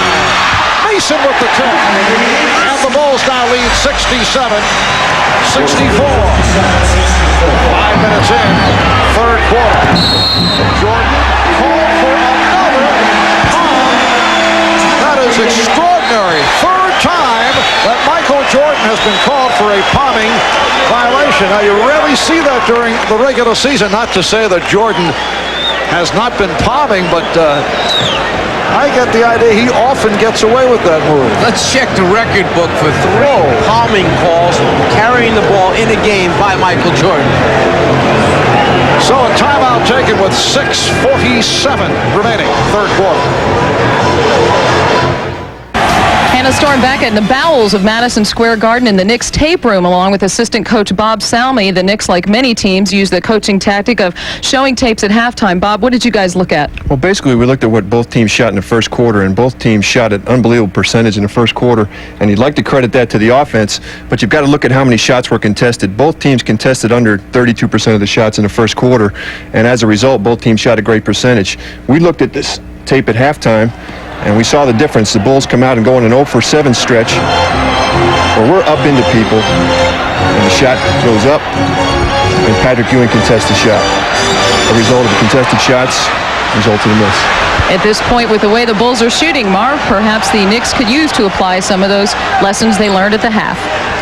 Hard hat of the Bulls with a 3-point lead, 6:27 remaining in the third quarter. Shot clock at 6. Pippen. And a foul is called. Ewing, Mason combining on King. Patrick Ewing over the back of Stacey King, committing his third foul. Actually, Stacey King did a very nice job of getting inside position. When the shot went up, he snuck inside Ewing.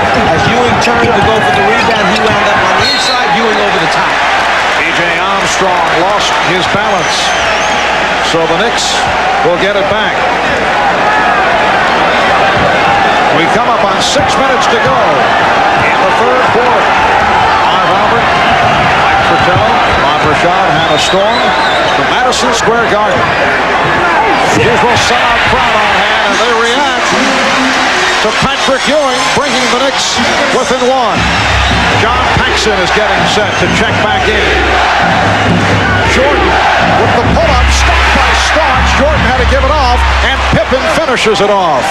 What an ability to realize that you're up in the air, you don't have a shot because of excellent defense, yet you still can find an open teammate for a score. Ewing.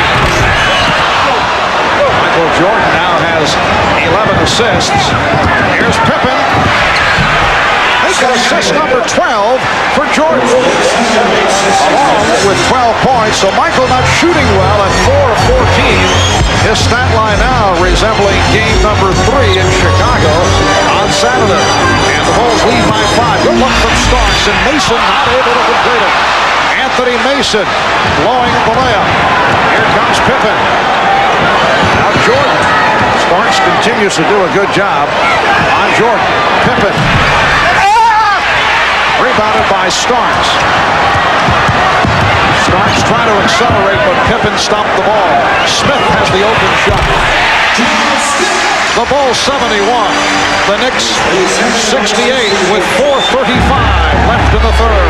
They continue to play at this pace. You're going to have 2 very tired teams come the midway point of the fourth quarter because it is going up and down, and they are using up all kinds of energy. Shot clock at 3. Pippen off balance. Fouled by Mason. That's the first committed by Anthony Mason. When you're struggling, you try and get yourself going. You get there and realize, oh, there's nothing for me. Well, maybe I can find something for my partner. Scottie Pippen down low. Michael Jordan with the dish off. And Michael Jordan with that similar line to what took place in Game 3 in Chicago.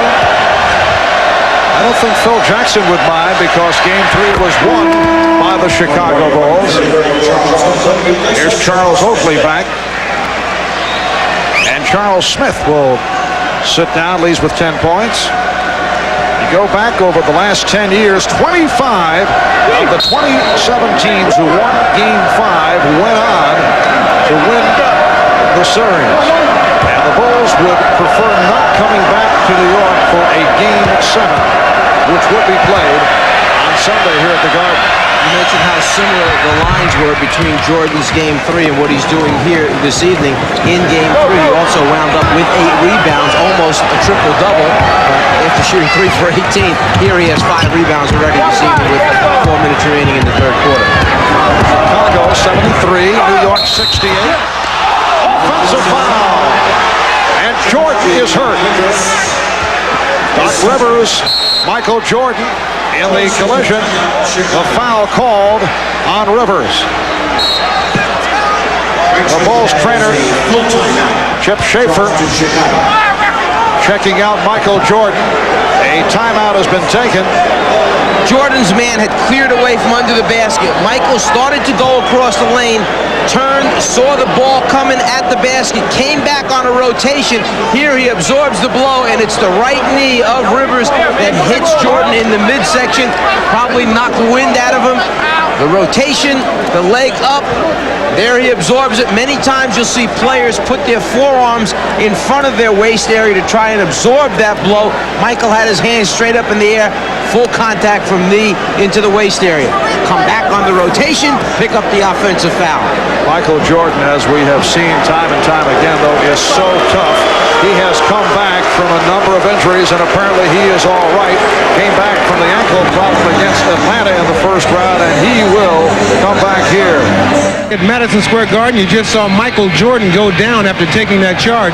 He just took a shot to the stomach, knocked the wind out of him. He's okay, and as you can see, he's still back in the game. Mark? All right, Ahmad, and the Bulls with a 5-point lead, just under 4 minutes remaining in this third quarter. Crowd wanted to travel on King. Starks with the rebound. Don Starks, only 3 of 8, 8 points. Starks and Rivers at the guards. Ewing, Oakley, and Mason up front. Knicks have cooled off considerably here in the third. Oh, Pippen looking to his right, thought he had a teammate, but it was the official, Hugh Hollins, and then Pippen took a pretty good shot from Mason. Scottie had heard that Hugh Hollins was an outstanding jump shooter coming out of school, tried to pick up an assist by hitting him in the deep corner. Now, isn't it interesting if you caught the ball and took a shot at you? Ball, but handled by Mason. The Knicks are only 6 for 18 from the field here in the third. The Bulls 73, the Knicks 70. Think about what a turnaround that is in the score right there. Potentially, they could have been up 7 points if they convert in transition. Now it's back to 3. Jordan. Well, Michael Jordan, 1 for 1 since getting the wind knocked out of him. He is 5 for 15 overall for 14 points. The Bulls lead by 5. 5-point man, Scottie Pippen with 27. Ewing leads the Knicks with 21 points. The Bulls by 3. It's been close throughout. In Game 5 of the Eastern Conference Final, the series is tied at 2. They'll meet again in Chicago, Game 6. On Friday night, Pippen thought he was fouled. Pippen continues the conversation with the official, Mike Mathis.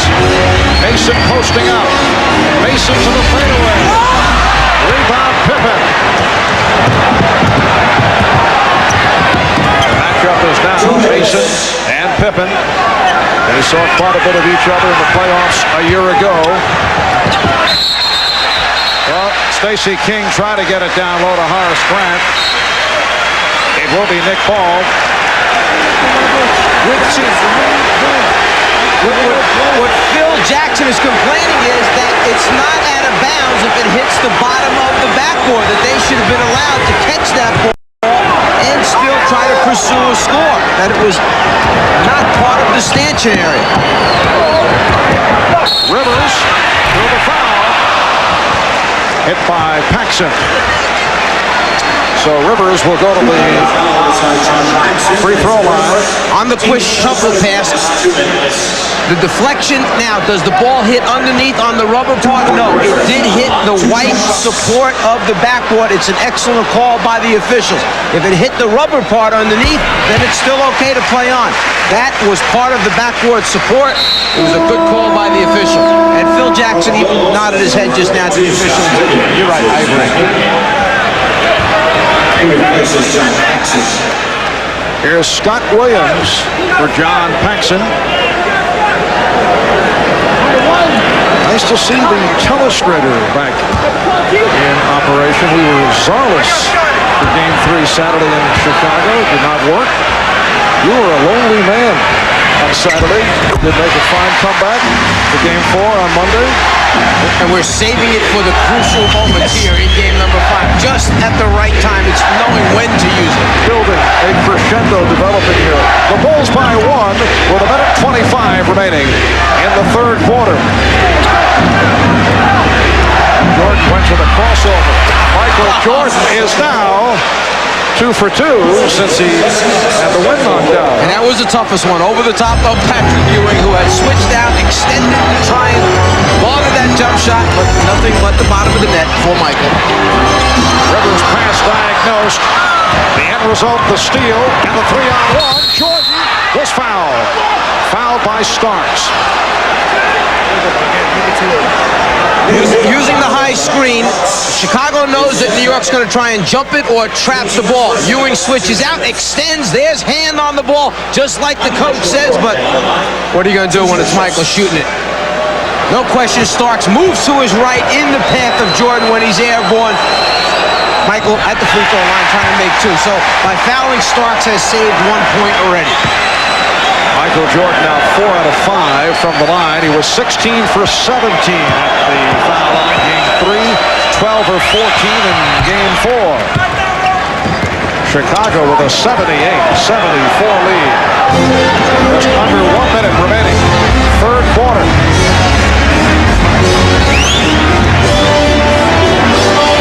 Rivers now played by Pippen. Starks started by Jordan. Gets it inside. Ewing got position through the foul. The basket counts. The foul committed by Stacey King.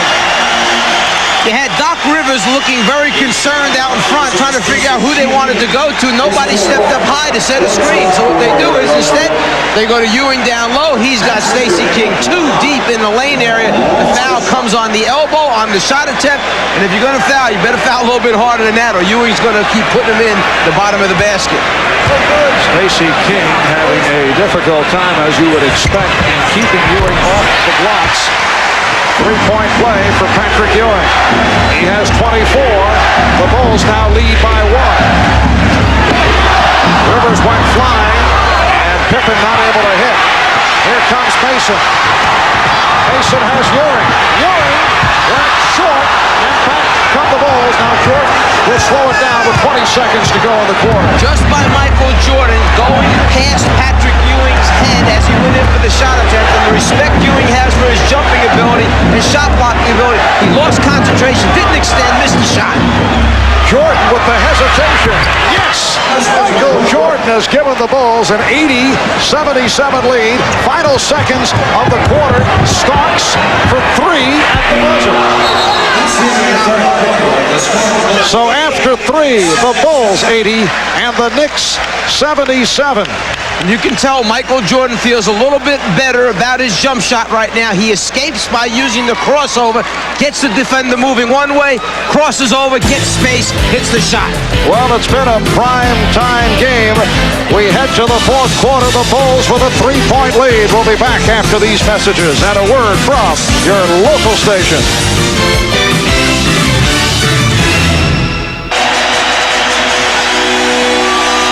Yes, us a major production here just off Broadway, some 10-15 blocks away. As we head to the fourth quarter of Game 5, the series is tied at 2.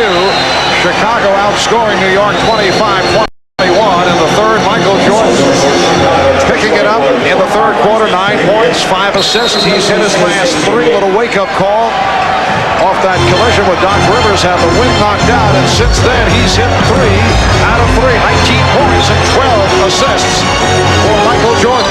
We talked about the pace of this game, the energy that was being used up starting the fourth quarter. Jordan and Pippen both have 34 minutes played, with Pippen resting right now. Jordan's still on the floor. Starks and Ewing, 32 minutes apiece, so it could be a 44-minute night for these guys. Starks just did beat the 24. Mason lost it. Jordan stripped it. Ewing gets it back. And a foul is called.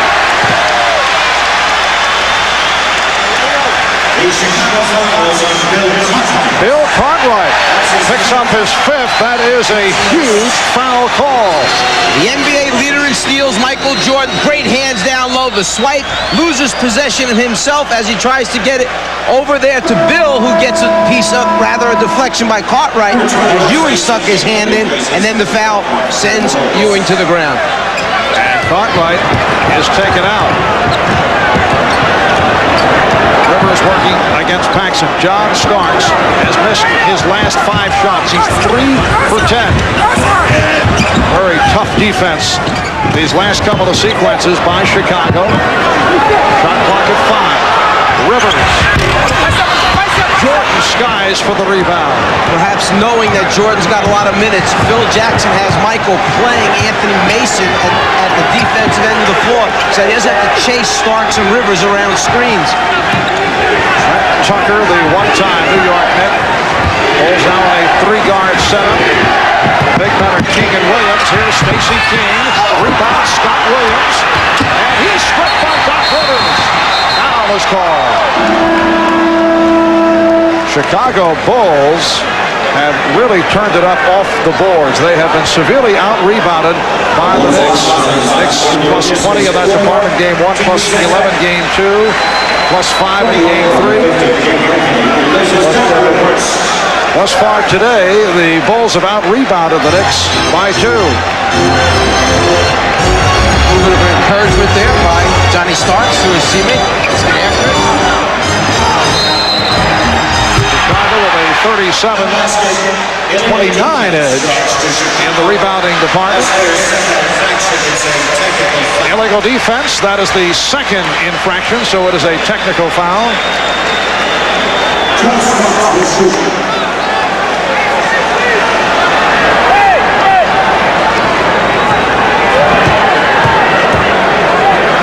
And Starks will shoot the technical.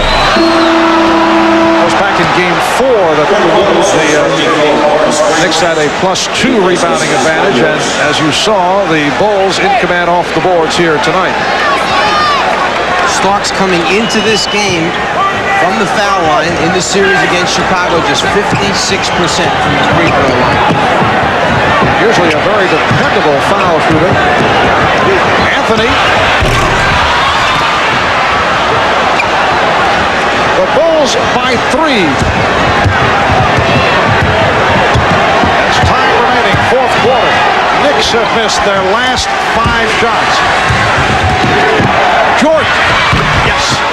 Michael Jordan has hit his last 4. He has taken control. He's given Chicago an 82-77 advantage. He used the momentum that time. He built up off the dribble to get him a little more spring in his legs, get up a little bit higher, and a little better look at the basket on the last jump shot for Michael Jordan. Illegal defense called for the 3rd time against Chicago. A hard drive, get the elevation, get up, and then get a good look at the front of the rim. And this time Pat Riley goes to Patrick Ewing to shoot the technical. Ewing is 6 for 10. Now this gives you an idea of how bad the Knicks free throw shooting is going, because Ewing has not been dependable at the line. And they miss again on the technical opportunity. Timeout called by the Bulls. They lead it by 5. Draft presents genuine moments. Tonight's Miller Moment takes us back 2 days ago to Game 4 when Michael Jordan exploded for 54 points, 6 3-pointers to tie the series at 2-all, bringing back memories of last year's NBA Finals against Portland. In Game 1, he hit 6 3-point field goals. He was in the zone, and with a glance in the direction of our colleague Magic Johnson indicated that he could not believe it. In recognition of these moments, Miller Genuine Draft will donate $1,000 to the Thurgood Marshall Scholarship Fund. But it has been low-key tonight from three-point range for both clubs. Chicago and New York, both 0 for 2 from downtown. Michael Jordan, incidentally, has scored the Bulls' last 9 points. He now has 21 points along with 12 assists. King with the steal. Stacey King reading that one-hop pass. King realizing that he just can't stand behind Patrick Ewing, trying to give different looks. Earlier had come up with a steal in the first half. Again, this time coming around in front as the pass is being delivered. Bulls have a 5-point lead. Here's Jordan. Yes! And it counts. Fouled by John Starks. Michael Jordan is on fire. Jordan escape dribble one time, gets Starks moving hard to his left, then immediately go up, elevate. What makes him almost impossible to guard when he's got his shot going is the fact that he is 6'6", gets up so well, and gets a clean look at the front of the rim. That's what makes it tough to play.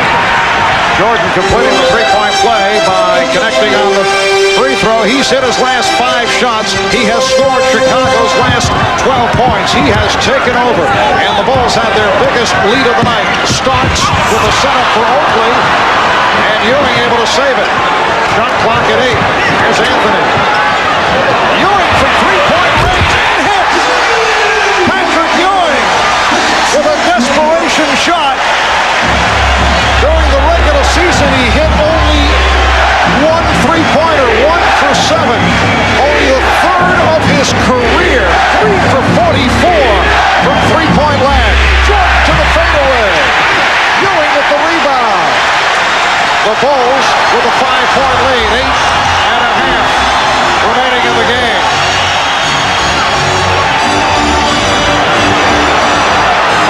The Bulls tempting Anthony to shoot. They want to see him fire it up. Jordan knocked it away. Jordan with the steal. 3-on-1, and Jordan puts it away as Starks and Ewing collided at midcourt. The Bulls 87. The Knicks 80. The Knicks want to settle down. A timeout is called with 8:06 remaining in this fourth quarter. What could have been the critical basket for New York to get back in this game, down 85-77 and totally out of sync in their offense. The shot clock running down. Ewing at the top, 4 of 3, 4 seconds remaining on the 24-second clock, makes it. But then as he goes up from behind his head, which we mentioned earlier, something Jordan loves to do, gets the block, off to the races in transition, give it up, get it back, unselfish basketball. The Bulls by 7. We'll be back in a moment. Welcome back to Madison Square Garden in New York. The other day following Game 4, Horace Grant guaranteed a Bulls victory tonight, although he did it with a disclaimer saying if we play the way we have these last 2 games, it is definitely a guaranteed win for us. It's one of those times where you get in the middle of a thought and you realize what you're about to say and you go, oh, why am I saying this? And you try and get back out of it again. Is that something you can relate to? No, not at all. Not at all. There's a steal by Tucker. Trent Tucker on the drive, rejected by John Starks, recovered by Scottie Pippen. Michael Jordan has scored the Bulls' last 14 points, adding to the legend. The tip missed by King. And it will be Nick Ball. Trent Tucker from behind with the flick, but then not used to really being an outstanding ball handler, just can't get going, hesitates. It gives Starks, who has great leaping ability, a chance to get back in transition defense and block the shot. And during that last time out, Ahmad saw that Jordan was exhausted, really needed a blow. Sure enough, Phil Jackson gives him his chance right now. He has 38 minutes thus far in the game on the floor. Ewing with the pass. Mason, and for the fourth time, an illegal defense call against the Bulls, but the Knicks, who have been brutal at the foul line, have not been able to take advantage. So Michael Jordan getting a rest from Phil Jackson. 26 points, 12 assists, 8 rebounds, 2 steals, 1 block shot. Here's the man that's going to dive down deep, and they're going to wind up with 2 defensive players playing him, and he won't have the basketball. You can't do that. You can only double team a man with the ball. They're called for the illegal defense. The Knicks only 1 out of 5 from the field in the fourth. They have scored only 4 points in this fourth quarter. Ewing now facing Scott Williams. Smith went short. Handled by Williams. So Scottie Pippen now is the quarterback of this unit. Pippen, Tucker, Paxson, Williams, and Grant on the floor. Michael Jordan getting set to return. Tucker for 3. Batted out by Grant. And here comes Jordan. For Chicago, until Jordan returned, you had only one guy who could create off the dribble. That was Pippen. So New York's defense could focus on that. For New York, you have 2 people that can take you off the dribble, Starks and Rivers. Now Jordan's back in, so you have 2-2 as far as guys who can create for your teammates. Mason backing his way and works inside. He also thought he was fouled. The Bulls, 87. The Knicks, 83. 17 for Mason. The champ on defense. Pippen pulled up as he was met by Ewing and lost it.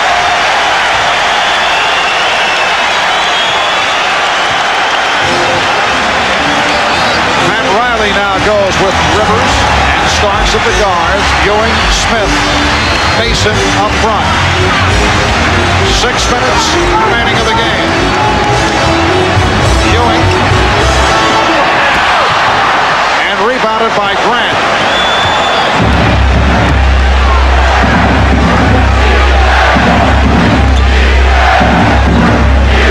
Mason went for the steal. Grant lost it. Grant with the recovery, but it's picked off. The Bulls get back. And Starks regroups. Ewing. Yes. The Knicks move within 2. And Phil Jackson takes a timeout.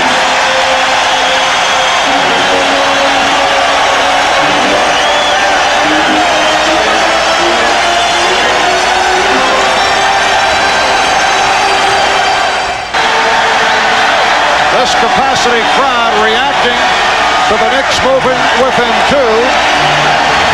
The Chicago Bulls led by as many as 8. Our primetime NBA playoff coverage will continue. Game 6 tomorrow night to Denver, along with Magic Johnson, Steve Jones, bringing it to you 9 o'clock Eastern Time. Phoenix up 3 games to 2 over Seattle. The Knicks in Chicago resume in Chicago on Friday night with Game 6. Game 7, if necessary, Saturday or Sunday. Oh, Spike Lee into it. But Michael Jordan has been the story once again. We've gone 10 minutes and 51 seconds since someone other than Jordan scored for the Bulls. He has scored the last 14 Chicago points. He has 26 in all. The Bulls with a 2-point lead. I wouldn't be surprised if Phil Jackson said to Michael Jordan in that timeout, try to get somebody else involved. We need some other people to be able to get baskets for us. Jordan has not had an assist since we mentioned he got his 12th one quite a while ago. The Bulls have missed their last 6 shots. The Knicks with a 5-0 run. Shot clock at 7. Ewing again from deep. Yes! And it comes!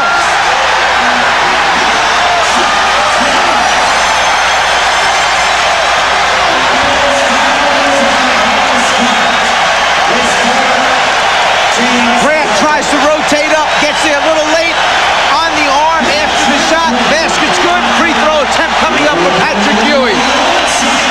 like these could be the defining moments in the career of Patrick Ewing, who is seeking his first championship ring. The test, can he come up big, as Michael Jordan has in so many situations in huge ball games. So what you're saying is consistency alone is not enough. You have to rise above that to bring your team to the next level. Absolutely. Patrick Ewing still has that to prove. The Knicks by 1. 4.5 remaining in the game, and that is a foul on Rivers. Oh, the Knicks are upset. Pat Riley trying to control Anthony Mason, who objected vehemently to that call on Rivers. It is a block on Rivers. I don't think there's any question. Rivers was trying to play him tight, tough. He didn't want to give Jordan a chance to go up with the jumper, but he's moving his feet and his body's into him as he's going along trying to defend Michael. Second team foul on the Knicks. Bulls with 3. Bulls go to the weave once again. Grant with a nice head fake. Rebound Ewing. Look out! Pippen with the steal. Scottie Pippen. Taking advantage of the Knicks turnover.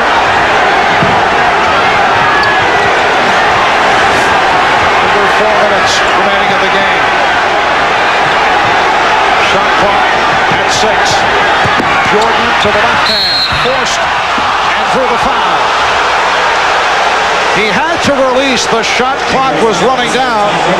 Rivers called for number 4.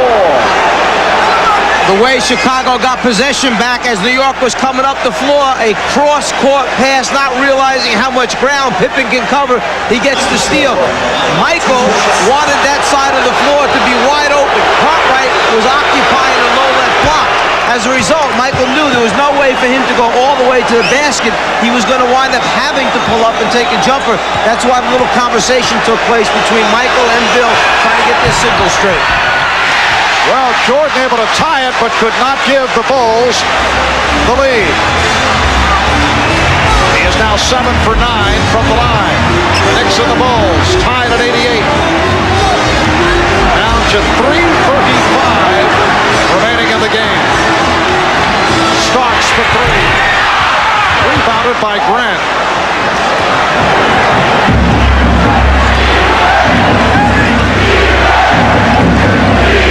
Jordan played again by Starks. Pippen works off the pick. Here's Pippen. Jordan with the rebound. Michael Jordan able to convert on the putback to give Chicago a 2-point lead. With the score 88-88 as Charles Smith tries to push it down quickly, something Riley and the Knicks have tried to do. With the score tied, Starks came down and lofted the three-pointer up at the basket. And since Ewing was going well, it's not quite what Coach Pat Riley wanted at that particular time. Long jumper, just to say, come on, John, that's not the shot we want. Missed shot by Chicago, but Jordan sneaks in underneath, puts it back up and in to give Chicago the 2-point lead. Michael Jordan called for the foul, the second, putting Charles Smith at the line. Smith is a 78% free throw shooter. Michael Jordan has scored the last 17 points for the Bulls. Well, the Knicks are now 18 for 30 at the line. The Bulls by 1 with just under 3 minutes remaining in the fourth. Now Rivers guarding Jordan and is called for a reach-in. That is number 5, committed by Doc Rivers, and both teams now have 4 team fouls. Here's what Michael Jordan wanted. While action is taking place here on an up screen, the whole side of the floor is cleared for Jordan to get in isolation. The stuff outside is just make-believe. Give Michael a chance to go one-on-one. Non-shooting foul. Pippen was held by Smith, and that puts the Knicks over the limit. Smith with his 5th, and Chicago will go to the line. So it has come down to this. In game number 5, the series is tied at 2. Knicks winning the first 2 here in New York. Chicago bouncing back convincingly. 5 apiece on Rivers and Smith. Cartwright is 5. Scottie Pippen is now 3 of 6 from the line. He is only a 66% free throw shooter. Neither club distinguishing itself at the free throw line. 1 of 2 for Pippen, and the Bulls now lead 91-89. So finally, someone else in a Chicago uniform has put a point on the board. They went 14 minutes since someone other than Michael Jordan had scored. And the last ball to score was Pippen. Ewing dishes out to Rivers, tries the 3.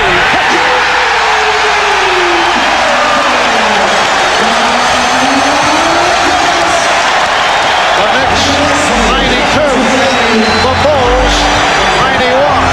We come up on 2 minutes remaining of the game.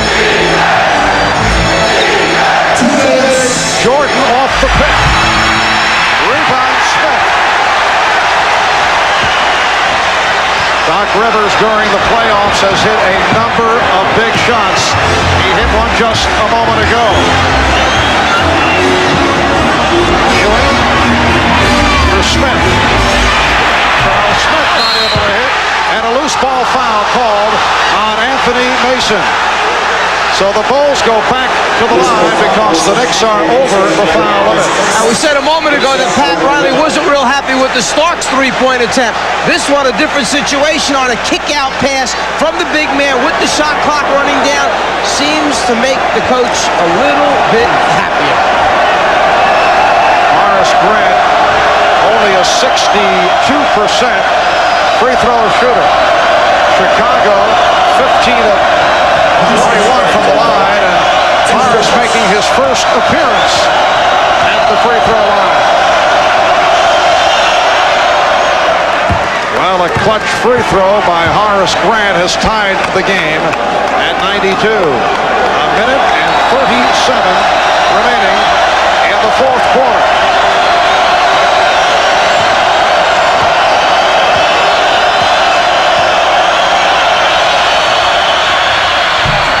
Grant hits 1 of 2, and a loose ball foul is called. It's on Bill Cartwright. He's fouled out.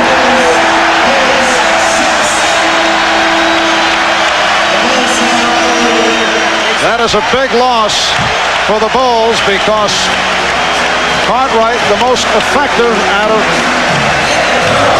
the Chicago roster in keeping Patrick Ewing off the blocks.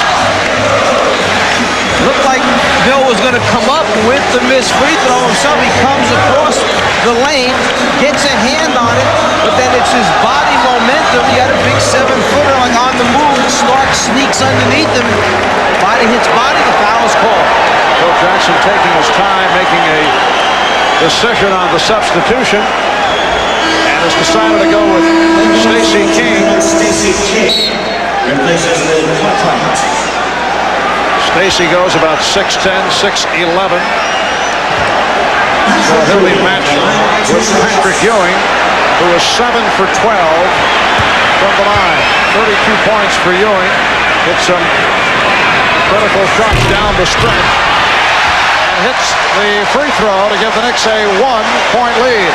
A reminder tonight, following your late local news, don't miss the Tonight Show with Jay Leno, late night with David Letterman, and then later with Bob Costas, all tonight, right here on NBC.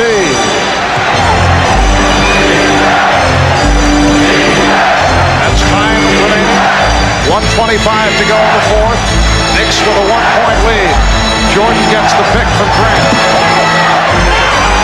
Armstrong, yes, a 3-pointer for B.J. Armstrong, and he's given Chicago a 95-93 lead.